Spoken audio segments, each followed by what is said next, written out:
bukan bangsa pelanduk.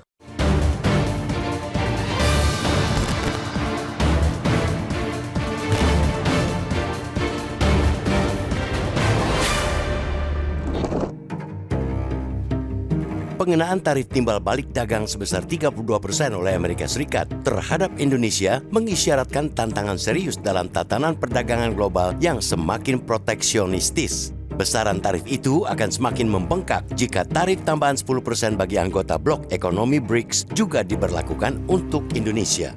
Indonesia perlu bersikap tegas namun bijaksana dalam merespons dengan tetap menjaga hubungan baik sambil memperkuat fondasi industri dan diversifikasi pasar.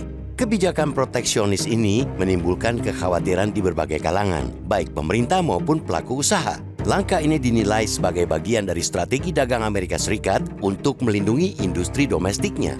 Bagi Indonesia, hal ini dapat memberikan dampak serius terhadap ekspor, hubungan bilateral, dan stabilitas sektor industri tertentu. Selama ini, Indonesia mencatatkan surplus dalam neraca perdagangan dengan Amerika Serikat.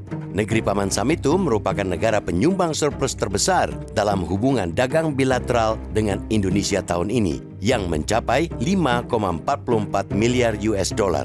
Dengan tarif sebesar 32% plus jika nanti tambahan 10%, produk-produk Indonesia di pasar AS menjadi jauh lebih mahal, mengurangi daya saing jika dibandingkan dengan produk dari negara lain yang tidak dikenai tarif serupa. Kinerja ekspor produk dalam negeri untuk pasar Amerika bisa makin lesu. Hal ini akan sangat mengkhawatirkan mengingat produk ekspor Indonesia ke negara itu didominasi oleh sektor padat karya, yakni elektronik, tekstil, dan produk tekstil, alas kaki, palm oil, karet, furniture, serta udang dan produk-produk perikanan laut lainnya. Belum lagi sejumlah negara jiran di kawasan yang banyak menghasilkan produk serupa untuk pasar Amerika Serikat tidak dikenakan tarif sebesar Indonesia. Tarif yang dikenakan kepada Indonesia lebih besar jika dibandingkan dengan tarif impor untuk Malaysia sebesar 25%. Untuk Vietnam, Presiden Amerika Serikat Donald Trump sempat mengumumkan akan mengenakan tarif impor 20%, sedangkan Myanmar dan Laos dikenakan tarif 40%. Kemudian Thailand dan Kamboja dikenakan 36%. Indonesia patut melihat strategi negosiasi Vietnam yang berhasil menurunkan tarif resiprokal lebih dari separuh. Vietnam awalnya dihadapkan pada tarif 46%, namun dengan kegigihan tim negosiasi, mereka mampu mereduksi tarif hanya tinggal 20%.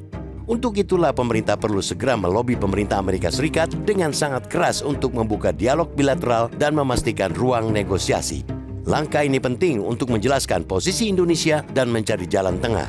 Jangan sampai upaya ini kembali tidak menghasilkan perubahan apapun, seperti ketika negosiasi tahap pertama.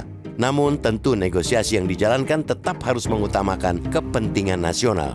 Selain terus mengupayakan negosiasi dengan Amerika, penguatan diversifikasi pasar ekspor juga menjadi penting dilakukan untuk mengurangi dampak negatif dari kebijakan perang dagang ini.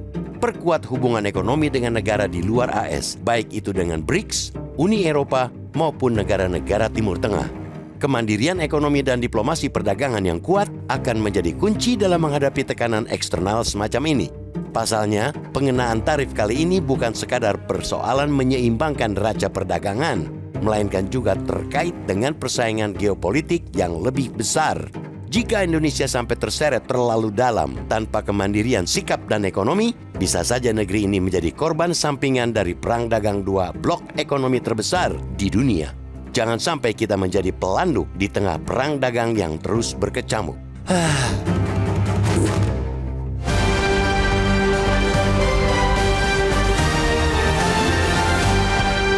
Jelajahi cara baru mendapatkan informasi. Download Metro TV Extend sekarang.